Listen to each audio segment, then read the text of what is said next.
Car ಚಾಲಕ ಬಸವರಾಜ್ ದೂರಿನ ಅನ್ವಯ ಎಫ್ಐಆರ್ ಅನ್ನು ದಾಖಲಿಸಲಾಗಿದೆ. ರಾಮನಗರದ ಬಿಡದಿ ಪೊಲೀಸ್ ಠಾಣೆಯಲ್ಲಿ ಎಫ್ಐಆರ್ ದಾಖಲಾಗಿದೆ. 4-5 ವರ್ಷಗಳಿಂದ ರಿಕ್ಕಿ ರೈ ಬಳಿ ಕಾರು ಚಾಲಕನಾಗಿದ್ದ ಬಸವರಾಜನ ದೂರನ್ನ ಅನ್ವಯಿಸಿ ಈಗ ಎಫ್ಐಆರ್ ಅನ್ನು ದಾಖಲಿಸಲಾಗಿದೆ. ಬಿಡದಿ ಪೊಲೀಸ್ ಠಾಣೆಯಲ್ಲಿ 4-5 ವರ್ಷಗಳಿಂದ ರಿಕ್ಕಿ ರೈ ಬಳಿ ಕಾರು ಚಾಲಕ ಆಗಿದ್ದ ಬಸವರಾಜು, ಮುತ್ತಪ್ಪ ರೈ ಎರಡನೇ ಪತ್ನಿ ಅನುರಾಧ, ರಾಕೇಶ್ ಮಲ್ಲಿ, ನಿತೇಶ್ ಶೆಟ್ಟಿ, ವೈದ್ಯನಾಥ್ ವಿರುದ್ಧ ಎಫ್ಐಆರ್ ದಾಖಲಿಸಲಾಗಿದೆ.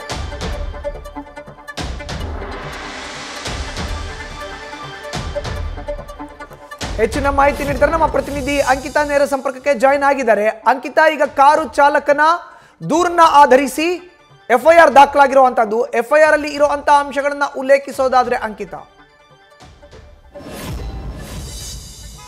ಮಧುಸೂದನ್ ಮಾಜಿ ಡಾನ್ ಮುತ್ತಪ್ಪ ರೈ ಅವರ ಕಿರಿಯ ಪುತ್ರ ರಿಕ್ಕಿ ರೈ ಅವರ ಮೇಲೆ ತಡರಾತ್ರಿ ಫೈರಿಂಗ್ ಆಗಿದೆ. ಅದಕ್ಕೆ ಸಂಬಂಧಪಟ್ಟಂತೆ ಈಗಾಗಲೇ ಬಿಡದಿ ಪೊಲೀಸ್ ಠಾಣೆಯಲ್ಲಿ ಒಂದು ಎಫ್ಐಆರ್ ಕೂಡ ದಾಖಲಾಗಿದೆ. ಕಾರಿನ ಚಾಲಕ ಬಸವರಾಜ್ ಕೊಟ್ಟಿರುವಂತಹ ದೂರಿನ ಅನ್ವಯ ಎಫ್ಐಆರ್ ನಲ್ಲಿ ಕೆಲವೊಂದು ವಿಚಾರಗಳನ್ನ ಮೆನ್ಷನ್ ಮಾಡಿರುವಂತದ್ದು. ಅಂದ್ರೆ ನಿನ್ನೆ ಅವರು ಬೆಂಗಳೂರಿನಿಂದ, ಅಂದ್ರೆ ಬೆಂಗಳೂರಿನ ಸದಾಶಿವನಗರದ ನಿವಾಸ ಏನಿದೆ ಅಲ್ಲಿಂದ ಸುಮಾರು 6 ಗಂಟೆಗೆ ಬಿಡದಿ ಬಳಿ ಇರುವಂತಹ ಅವರ ಫಾರ್ಮ್ ಹೌಸ್ ಏನಿದೆ ಅಲ್ಲಿಗೆ ಬಂದಿರ್ತಾರೆ. ಸುಮಾರು 7:15 ಈ ಜಾಗಕ್ಕೆ ರೀಚ್ ಆಗಿರ್ತಾರೆ. ಸದ್ಯಕ್ಕೆ ನಾನು ಆ ಜಾಗದಲ್ಲಿ ಇರೋದ್ರಿಂದ ಇದನ್ನ ತೋರಿಸಿ ನಿಮ್ಗೆ ಎಕ್ಸ್ಪ್ಲೇನ್ ಮಾಡುವಂತಹ ಕೆಲಸವನ್ನ ಮಾಡ್ತೀನಿ. 7:15 ಇವ್ರೇನ್ ಇಲ್ಲಿ ರೀಚ್ ಆಗ್ತಾರೆ. ಅದಾದ ಬಳಿಕ ಮನೆಯಲ್ಲಿ ರೆಸ್ಟ್ ಮಾಡ್ತಾರೆ. ಬಳಿಕ 11 ಗಂಟೆಗೆ ಮತ್ತೆ ಅವರ ಕಾರು ಚಾಲಕ ಬಸವರಾಜ್ ರಿಕ್ಕಿ ರೈ ಜೊತೆಗೆ ಇನ್ನೋರ್ವ ಅವರ ಅಂಗರಕ್ಷಕನ ಜೊತೆ ಅವರು ಈ ಮನೆಯಿಂದ ತೆರಳ್ತಾರೆ, ಅಂದ್ರೆ ಈ ಫಾರ್ಮ್ ಹೌಸ್ ಇಂದ ತೆರಳ್ತಾರೆ. 11 ಗಂಟೆ ಸುಮಾರಿಗೆ, ಅಂದ್ರೆ ಈಗಾಗಲೇ ಇನ್ಸಿಡೆಂಟ್ ಏನಾಗಿದೆ ಆ ಜಾಗದಲ್ಲಿ ಅವರ ಕಾರಿನ ಬಳಿ ಒಂದು ಸೌಂಡ್ ಬರುತ್ತೆ, ಅಂದ್ರೆ ಟಫ್ ಅಂತ ಒಂದು ಸೌಂಡ್ ಬರುತ್ತೆ. ಅದು ಸೌಂಡ್ ಏನು ಅಂತ ಹೇಳಿ ಸ್ವಲ್ಪ ಮುಂದೆ ಹೋಗಿ ಅವರು ಕಾರನ್ನ ನಿಲ್ಲಿಸಿ ಪರಿಶೀಲನೆ ಮಾಡುವಂತಹ ಕೆಲಸವನ್ನ ಮಾಡ್ತಾರೆ. ಅಂದ್ರೆ ಟೈರ್ ಬ್ಲಾಸ್ಟ್ ಈ ತರ ಏನಾದ್ರೂ ಆಗಿದೆ ಅಂತ ಚೆಕ್ ಮಾಡಿದಾಗ ಯಾವುದೇ ರೀತಿಯ ಸಮಸ್ಯೆ ಇರೋದಿಲ್ಲ. ಬಳಿಕ ರೈಲ್ವೆ ಬ್ರಿಡ್ಜ್ ಬಳಿ ತನಕ ಅವರು ಹೋದಂತಹ ಸಂದರ್ಭದಲ್ಲಿ ರಿಕ್ಕಿ ರೈ ಅವರಿಗೆ ತಾನು ಪರ್ಸನ್ನ ಮನೆಯಲ್ಲಿ ಮರೆತು ಬಂದಿದ್ದೀನಿ ಅನ್ನೋದು ಗೊತ್ತಾಗುತ್ತೆ. ಹಾಗಾಗಿ ತನ್ನ ಡ್ರೈವರಿಗೆ ಅವರು ವಾಪಸ್ ಮನೆಗೆ ಹೋಗು, ನನ್ನ ಪರ್ಸ್ ಮರೆತು ಹೋಗಿದೆ, ಸೊ ಅದನ್ನ ತೆಗೆದುಕೊಂಡು ಮತ್ತೆ ಹೋಗೋಣ ಅನ್ನೋ ಮಾತನ್ನ ಹೇಳ್ತಾರೆ. ಅದರಂತೆ ಮತ್ತೆ ವಾಪಸ್ ಮನೆಗೆ ಬರ್ತಾರೆ. ಬಳಿಕ 12:50 ಮತ್ತೆ ಮನೆಯಿಂದ ಈ ಬಿಡದಿಯ ಫಾರ್ಮ್ ಹೌಸ್ ಇಂದ ಹೊರ ಹೋಗುವಂತಹ ಕೆಲಸವನ್ನ ಮಾಡ್ತಾರೆ. ಹೋದವರೇ ನೇರವಾಗಿ, ಅಂದ್ರೆ ಆ ಜಾಗ ನಾನು ನಿಮ್ಗೆ ತೋರಿಸ್ತಾ ಇರ್ತೀನಿ, ಆ ಜಾಗದಲ್ಲಿ ಫೈರ್ ಆಗುತ್ತೆ.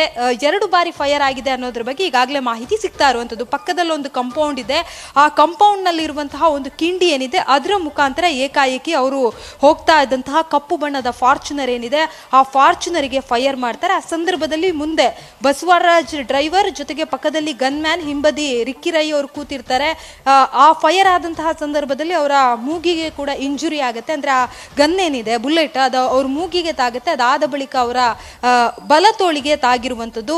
ಸೊ ಈಗಾಗಲೇ ಅವರನ್ನ, ಅಂದ್ರೆ ಆ ಇನ್ಸಿಡೆಂಟ್ ಆದಂತಹ ಸಂದರ್ಭದಲ್ಲಿ ಬಸವರಾಜ್ ಅವರು ಇಳಿದು ಬಿಟ್ಟು ಅವರ ಏನ್ ರಕ್ತಸ್ರಾವ ಆಗಿತ್ತು ಅದನ್ನ ಕಂಟ್ರೋಲ್ ಮಾಡೋದಕ್ಕೆ ಮುಂದಾಗ್ತಾರೆ. ಅಂದ್ರೆ ಅವರು ತಾವೇ ಧರಿಸಿದಂತಹ ಶರ್ಟ್ ಏನಿದೆ ಅದನ್ನ ಬಿಚ್ಚಿಬಿಟ್ಟು ಆ ಒಂದು ಮುಖಕ್ಕೆ ಕಟ್ಟುವಂತಹ ಕೆಲಸವನ್ನ ಮಾಡ್ತಾರೆ. ಆದ್ರೂ ಕೂಡ ಕಂಟ್ರೋಲ್ ಮಾಡೋದಕ್ಕಾಗಲ್ಲ. ಅದಾದ ಬಳಿಕ ಇಲ್ಲೇ ಬಿಡದಿಯ ಒಂದು ಭರತ್ ಕೆಂಪಣ್ಣ ಅನ್ನೋ ಹಾಸ್ಪಿಟಲ್ ಏನಿದೆ ಅಲ್ಲಿ ಕರ್ಕೊಂಡು ಹೋಗಿ ಟ್ರೀಟ್ಮೆಂಟ್ ಕೊಡುವಂತಹ ಕೆಲಸವನ್ನ ಮಾಡ್ತಾರೆ. ಅದಾದ್ಮೇಲೆ ಹೆಚ್ಚಿನ ಚಿಕಿತ್ಸೆಗೆ ಮಣಿಪಾಲ್ ಆಸ್ಪತ್ರೆಗೆ ಕರ್ಕೊಂಡು ಹೋಗಿ ಅಂತ ಹೇಳಿ ಸೂಚನೆಯನ್ನ ಕೊಡ್ತಾರೆ. ಅದರಂತೆ ಆಂಬುಲೆನ್ಸ್ ಮೂಲಕ ಮಣಿಪಾಲ್ ಆಸ್ಪತ್ರೆಗೆ ಕರೆದುಕೊಂಡು ಹೋಗುವಂತಹ ಕೆಲಸವನ್ನ ಮಾಡ್ತಾರೆ.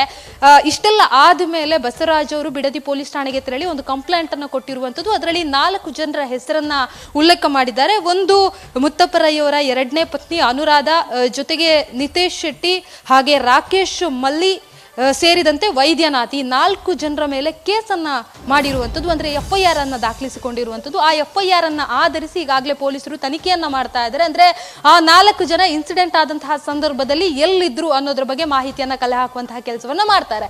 ಅದನ್ನ ಹೊರತುಪಡಿಸಿ ದೂರಿನಲ್ಲಿ ಅವರು ಕೆಲವೊಂದು ವಿಚಾರವನ್ನ ಮೆನ್ಷನ್ ಮಾಡಿರುವಂಥದ್ದು. ಅಂದ್ರೆ ಮುತ್ತಪ್ಪ ರೈ ಅವರ ಕೊನೆಯ ಕ್ಷಣ ಏನಿತ್ತು ಆ ಟೈಮಲ್ಲೂ ಕೂಡ ಸಾಕಷ್ಟು ಜನ ಕರೆ ಮಾಡಿ, ಅಂದ್ರೆ ರಾಕೇಶ್ ಮಲ್ಲಿ ಮತ್ತೆ ಇನ್ನೊಬ್ರು ಕರೆ ಮಾಡಿ ಅವರಿಗೆ ಮಾನಸಿಕವಾಗಿ ಕಿರುಕುಳವನ್ನ ಕೊಡ್ತಾ ಇದ್ರು ಅಂತ ಹೇಳಿ ಆರೋಪವನ್ನ ಮಾಡಲಾಗಿತ್ತು. ಸೊ ಅದಕ್ಕೆ ಸಂಬಂಧಪಟ್ಟಂತೆಯೂ ಕೂಡ ಈಗಾಗಲೇ ಡ್ರೈವರ್ ಬಸವರಾಜ್ ಏನಿದ್ದಾರೆ ಅವರು ಪೊಲೀಸರಿಗೆ ಮಾಹಿತಿಯನ್ನ ಪಡ್ಕೊಳ್ಳುವಂತಹ ಕೆಲಸವನ್ನ ಮಾಡಿದ್ದಾರೆ. ಈಗಾಗಲೇ ಸ್ಥಳಕ್ಕೆ ಸೋಕೋ ಟೀಮ್ ಜೊತೆಗೆ ಆ ಕಾರಿನ ಸಂಪೂರ್ಣ ವಿಡಿಯೋಗ್ರಫಿ ಮಾಡುವಂತಹ ಕೆಲಸವನ್ನ ಪೊಲೀಸರು ಮಾಡಿದ್ದಾರೆ. ಮಹಜರು ಮಾಡುವಂತಹ ಸಂದರ್ಭದಲ್ಲಿ ಎಲ್ಲವನ್ನ ಕೂಡ ಕೋರ್ಟ್ಗೆ ಸಬ್ಮಿಟ್ ಮಾಡುವಂತಹ ಕೆಲಸ ಇರುತ್ತೆ. ಆ ನಿಟ್ಟಿನಲ್ಲಿ ಎಲ್ಲವನ್ನ ಕೂಡ ವಿಡಿಯೋಗ್ರಫಿ ಮಾಡಿ ಜೊತೆಗೆ ಸ್ಥಳದಲ್ಲಿ ಒಂದಷ್ಟು ಎವಿಡೆನ್ಸ್ ಗಳನ್ನ ಈಗಾಗಲೇ ಕಲೆ ಹಾಕುವಂತಹ ಕೆಲಸವನ್ನ ಮಾಡಿದ್ದಾರೆ. ಕಾರಿನಲ್ಲಿ ಇದ್ದಂತಹ ಬುಲೆಟ್ ಏನಿದೆ ಅದನ್ನ ಕೂಡ ಈಗಾಗಲೇ ಪೊಲೀಸರು ವಶಕ್ಕೆ ಪಡೆದುಕೊಂಡು ಈಗ ಸ್ಥಳದಲ್ಲಿದ್ದಂತಹ ಕಾರನ್ನ ಬಿಡದಿ ಪೊಲೀಸ್ ಠಾಣೆಗೆ ತೆಗೆದುಕೊಂಡು ಹೋಗಿದ್ದಾರೆ. ಮಧುಸೂದನ್, ಧನ್ಯವಾದ ಅಂಕಿತಾ ನಿಮ್ಮ ಮಾಹಿತಿಗೆ. ಇನ್ನು ತಡರಾತ್ರಿ ರಿಕ್ಕಿ ರೈ ಅವರ ಮೇಲೆ ನಡೆದಿರುವಂತಹ ಗುಂಡಿನ ದಾಳಿಯ ಹಿನ್ನೆಲೆಯಲ್ಲಿ ಚಾಲಕ ಬಸವರಾಜು ಅವರು ಕೊಟ್ಟಿರೋ ದೂರಿನ ಅನ್ವಯ ಈಗ ಎಫ್ಐಆರ್ ಅನ್ನು ದಾಖಲಿಸಲಾಗಿದೆ. ರಾಮನಗರ ಜಿಲ್ಲೆಯ ಬಿಡದಿ ಪೊಲೀಸ್ ಠಾಣೆಯಲ್ಲಿ ಎಫ್ಐಆರ್ ದಾಖಲಾಗಿದೆ. 4 ವಿರುದ್ಧ ಈಗ ಎಫ್ಐಆರ್ ಮಾಡಿದ್ದಾರೆ ಅನ್ನೋದು ಪ್ರಾಥಮಿಕವಾಗಿ ತಿಳಿದು ಬರ್ತಾ ಇರುವಂತ ಮಾಹಿತಿ. ಇನ್ನು ನೇರವಾಗಿ ರಿಕ್ಕಿ ರೈ ಅವ್ರಿಗೆ ಮೊದಲನೇದಾಗಿ ಖಾಸಗಿ ಆಸ್ಪತ್ರೆಯಲ್ಲಿ ಬಿಡದಿ ಸಮೀಪ ಖಾಸಗಿ ಆಸ್ಪತ್ರೆಯಲ್ಲಿ ಚಿಕಿತ್ಸೆಯನ್ನು ಕೊಡಿಸಲಾಯಿತು. ಅದ ಬಳಿಕ ವೈದ್ಯರ ಸಲಹೆ ಮೇರೆಗೆ ಬೆಂಗಳೂರಿನ ಮಣಿಪಾಲ್ ಆಸ್ಪತ್ರೆಗೆ ದಾಖಲಿಸಿ ಚಿಕಿತ್ಸೆಯನ್ನು ನೀಡಲಾಗ್ತಾ ಇದೆ. ಸದ್ಯ ಅವರು ಔಟ್ ಆಫ್ ಡೇಂಜರ್ ಅನ್ನೋದು ಮಾಹಿತಿ ವೈದ್ಯರಿಂದ ಲಭ್ಯ ಆಗ್ತಾ ಇದೆ. ಇನ್ನು ಅಟ್ಯಾಕ್ ಮಾಡಿದವರು ಯಾರು, ಎಲ್ಲಿದ್ರು, ಯಾತಕ್ಕೋಸ್ಕರ ಅಟ್ಯಾಕ್ ಮಾಡಿದ್ರು, ಈ ಎಲ್ಲ ವಿಚಾರಕ್ಕೆ ಈ ಎಲ್ಲ ಪ್ರಶ್ನೆಗಳಿಗೂ ಕೂಡ ಉತ್ತರ ಸಿಗಬೇಕಾಗತ್ತೆ. ನ್ಯೂಸ್ ಫಸ್ಟ್ ನಿರ್ಭೀತಿಯಿಂದ ನಿಮ್ಮ ಪರವಾಗಿ.